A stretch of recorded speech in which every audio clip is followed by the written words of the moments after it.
Rose Vergara! Ano ka ba? Hindi mo na ako binigyan ng kahihiyan?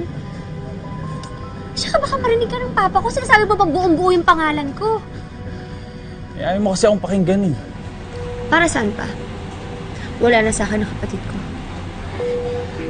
April, hindi ko ginustong pagtaksilan ka.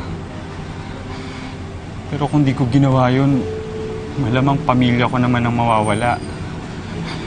Sorry, April, pero ginipit ako ng tatay mo eh. Pinagbantaan niya ako na idadamay niyang pamilya ko dito. Pasensya ka na, April, kung sinabi ko kung saan kayo nakatira. Alam ko naman ang kasalanan ko eh. Kaya kung pwede ko lang ibalik, gagawin ko eh.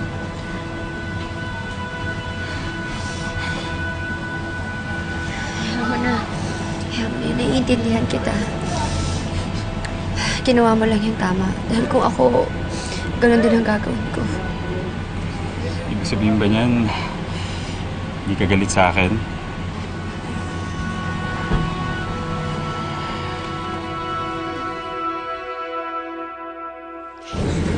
Ano nga pala ginagawa mo dito? Eh, di ba, nagkikita sa yung AirPods mo? Aris, tumakas lang ako eh. May gusto sana akong balikan. Ano naman? Gusto ko sanang balikan yung dati namin tinitirahan nila Joey. Gusto ko sanang i-check kung nandun pa siya. Gusto ko kasi siyang makausap eh. Gusto ko siyang makita. Miss na miss ko na siya. Miss na namin siya ni Mama. April, nanggaling na kasi ako doon kanina eh, dahil hinanap kita. Wala na doon si Joey. Nagtanong-tanong ko nga sa mga kapitbahay doon eh.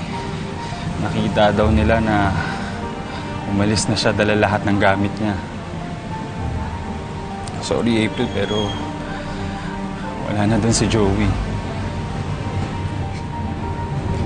Hindi mo na niya kami. Hindi na niya ako nahintay.